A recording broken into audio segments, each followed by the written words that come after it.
कि गजा और हमास की लड़ाई या हमास और इजराइल के दरमियान जो जंग चल रही है, इसमें ऐसा नहीं है कि सिर्फ नुकसान गजा का हो रहा है, सिर्फ नुकसान हमास का हो रहा है।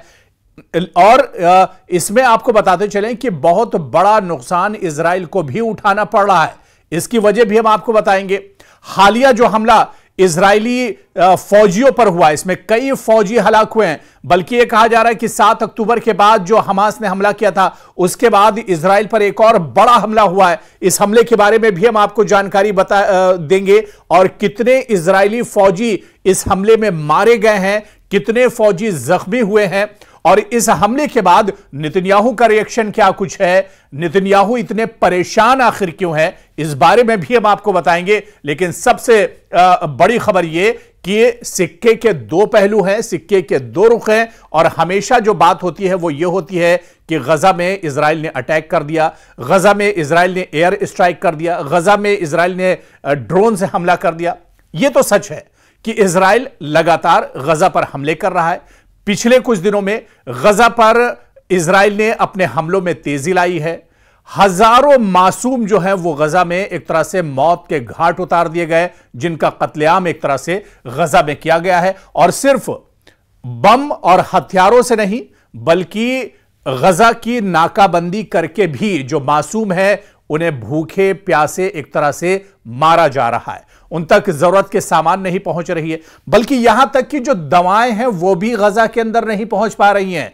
गजा के बाहर एक रिपोर्ट के मुताबिक कई हजार जो राहती सामान के ट्रक हैं वो मौजूद हैं, वो खड़े हैं, लेकिन गजा के अंदर नहीं जा पा रहे हैं। यानी जितना ज्यादा इजराइल के जरिए जुल्म हो सकता है वो गजा पर किया जा रहा है। यह सच्चाई है और दुनिया के सामने इस तरह की खबरें आती भी रहती हैं। और गजा में 7 अक्टूबर के बाद सिर्फ गजा की अगर बात करें, इजराइल के हमलों में 54,000 से ज्यादा जो फिलिस्तीनी है वो मारे गए हैं। गजा के अंदर मासूम बच्चों पर हमला किया गया, खवातीन पर हमला किया गया, बुजुर्गों पर एक तरह से हमला किया गया और 54,000 से ज्यादा लोग सिर्फ गजा के अंदर हलाक किए गए हैं, मारे जा चुके हैं, उनका कत्लेआम किया गया है। यह तस्वीर है। लेकिन इससे भी बड़ी तस्वीर ये और इससे भी बड़ी सच्चाई ये कि इस लड़ाई में ऐसा नहीं है कि इजराइल परेशान नहीं है, नेतन्याहू परेशान नहीं है। नेतन्याहू के पेशानी पर भी अब शिकन साफ तौर पर देखा जा सकता है। जो बड़ी खबर है जिसकी हम बात कर रहे हैं और आज की जो सबसे बड़ी खबर है, शुमाली गजा में इजरायली फौजियों पर हमला किया गया है। जंगबंदी के बाद इजराइल को अब तक का सबसे बड़ा जानी नुकसान उठाना पड़ा है।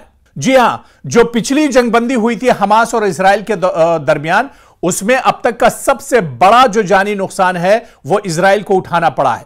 इजरायली फौज की गजा में लगातार जारिहत जो है वो जारी है, लगातार गजा में स्ट्राइक कर रहा है इजराइल, ये सभी जानते हैं। लेकिन इजराइल के फौजी भी इस जंग में मारे जा रहे हैं। इस जंग में इजराइल का भी बड़े पैमाने पर जानी और माली नुकसान हो रहा है। यरूशलेम से जो पूरी खबर आई है वो हम आपको बता रहे हैं कि इजरायली फौज ने एक जानकारी देते हुए कहा है कि गजा की पट्टी में उसके कई फौजी मारे गए हैं। मार्च में हमास के साथ जंगबंदी खत्म करने के बाद से इजराइल की अफवाज पर यह सबसे मोहलिक, सबसे बड़ा, सबसे खतरनाक हमला बताया जाता है।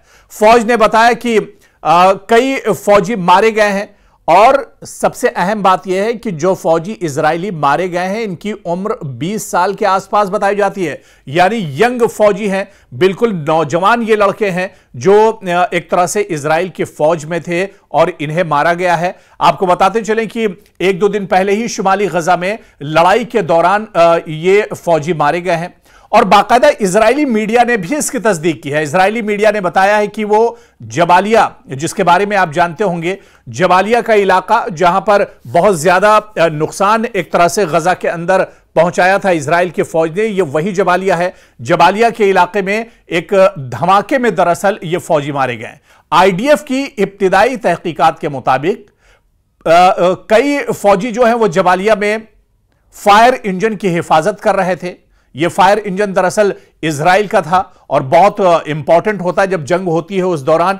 तो इस फायर इंजन की हिफाजत ये फौजी कर रहे थे इजराइल के, जो गजा में एक बख्तरबंद गाड़ी को बुझाने के लिए दाखिल हुआ था, जिसमें तकनीकी खराबी की वजह से दरअसल आग लग गई थी और इसकी वजह से फायर ब्रिगेड की गाड़ी पहुंची हुई थी और जबालिया से निकलते हुए काफिला सड़क किनारे बारूदी मवाद दरअसल पहले से लगा दिया गया था, जिससे इजराइल के ये फौजी एक तरह से हलाक हो गए। और जैसे ही इजराइल के फौजियों का यह काफिला जहां पर बारूदी सुरंग बिछी हुई थी, बारूदी सुरंग के जैसे ही पास में यह काफिला पहुंचता है, उसी वक्त बड़ा सा धमाका होता है और इस धमाके में इजराइल के कई फौजी मारे जाते हैं, कई फौजी जो है हलाक हो गए हैं, जो मौत और जिंदगी की जंग एक तरह से अस्पताल में लड़ रहे हैं। और यह बताया जा रहा है कि अभी अभी हालिया दिनों जो जंगबंदी हुई थी, जिस जंगबंदी को इजराइल ने ही तोड़ दिया है, इस जंगबंदी के मुआहिदे को, इस जंगबंदी के बाद इजराइल का सबसे बड़ा जानी नुकसान एक तरह से हुआ है इस हमले में, और यह हमला बारूदी सुरंग के जरिए से किया गया है। और इसके अलावा यानी आप जिस तरह से इससे पहले की जो रिपोर्ट्स हैं और जिसमें हम ये दावा करते रहे हैं, जी हां, ये दावा लगातार हम आपसे करते रहे कि इजराइल, हमास और इजराइल की लड़ाई में ऐसा नहीं है कि सिर्फ हमास का नुकसान हो रहा है, हमास के फौजी मारे जा रहे हैं, बल्कि जो मरने वालों की तादाद गजा में है वो 54,000 से ज्यादा है और इसमें निहत्थे जो बच्चे हैं वो एक तरह से मासूम बच्चे, निहत्ती जो खवातीन हैं, जो बुजुर्ग हैं, वो बड़ी तादाद में मारे गए हैं। लेकिन दूसरी तरफ अगर आप देखिए तो 7 अक्टूबर के हमले के बाद से अब तक 860 के करीब इजरायली फौजी हलाक हो चुके हैं।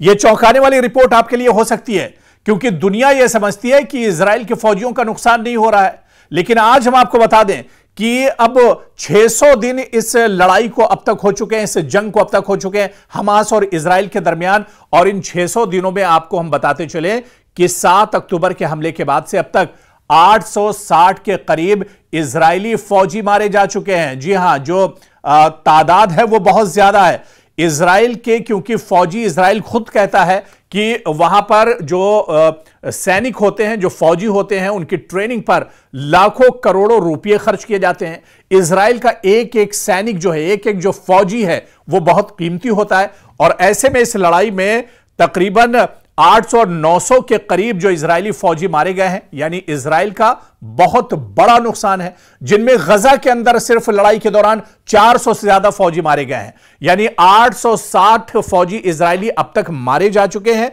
जिनमें सिर्फ गजा के अंदर की अगर हम बात करें, गजा के अंदर 400 से ज्यादा फौजी जवान इजराइल के मारे जा चुके हैं। इसी तरह से हमास की जानिब से जो मगवी हैं, जिन्हें एक तरह से कैद कर लिया गया था, जिन्हें जल्द रिहा करने के मुआहिदे को तब्दील करने से इनकार करने के बाद इजराइल ने मार्च में जंगबंदी खत्म कर दी थी। जंगबंदी दरअसल इजराइल ने खत्म नहीं की थी, बल्कि जंगबंदी की खिलाफ वर्जी इजराइल ने की थी। और गजा की वजारत सेहत के मुताबिक इजरायली हमलों के बाद से अब तक हजारों फिलिस्तीनी हलाक हो चुके हैं।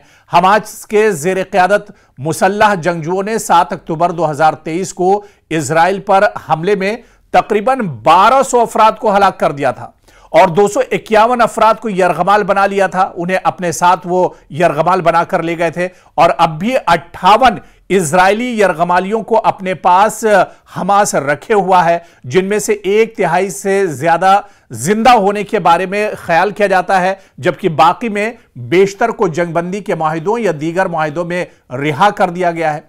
तो गजा की यह लड़ाई ऐसा नहीं है कि सिर्फ एक तरफा लड़ाई है, सिर्फ इजराइल इस जंग में जीत रहा है। यह जरूर है कि इजराइल जानी नुकसान बहुत ज्यादा कर रहा है। इजराइल के पास लेटेस्ट हथियार हैं, इजराइल के पास ड्रोन है, इजराइल एयर स्ट्राइक करता है, इजराइल गजा पर बम गिराता है।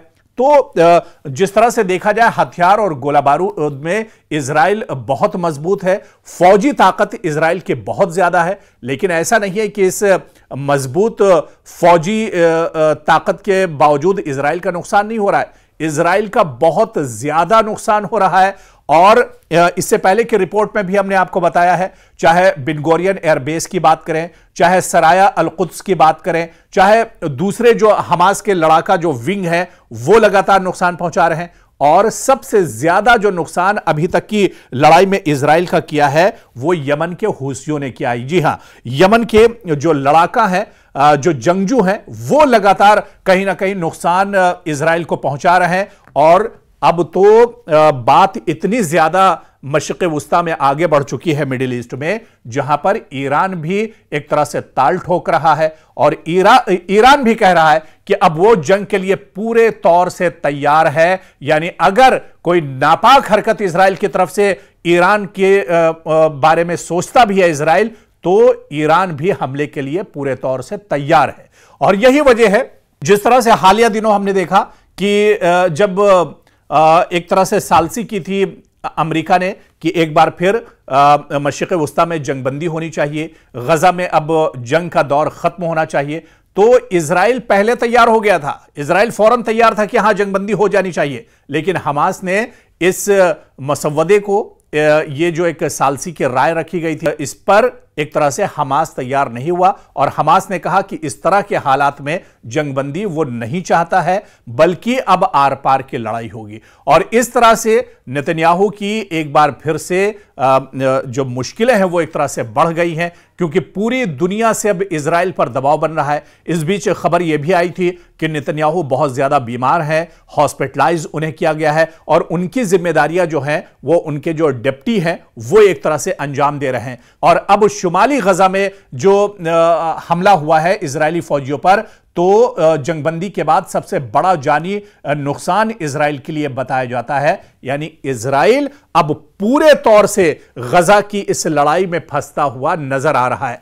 दुनिया को दिखाने के लिए नेतन्याहू कुछ भी बयान देते हो, वो अमेरिका, वो एक तरह से ईरान को धमका रहे हो, या फिर वो यमन को धमका रहे हो, या फिर वो हमास को तबाह बर्बाद करने की बातें कर रहे हो, लेकिन अंदरूनी जो सच्चाई है वो यही है कि नेतन्याहू एक तरह से घिरे हुए हैं। नेतन्याहू की परेशानियां कम होने का नाम नहीं ले रही हैं और नेतन्याहू अब इस जंग से बाहर निकलना चाहते हैं, हर तरह की तरकीब कर रहे हैं। अमेरिका को भी वो साथ ला रहे हैं, डोनाल्ड ट्रंप से भी बयानात दिलवा रहे हैं, लेकिन अब हमास एक तरह से तैयार नहीं है। हमास चाह रहा है कि अब जंग जो है वो आर पार होनी चाहिए और अगर जंगबंदी होती है तो हमास की शर्तों पर होगी, तभी यह जंगबंदी होगी, वरना यह जंग ऐसे ही चलती रहेगी और हमास जो है वो एक तरह से इजराइल का मुकाबला करता रहेगा।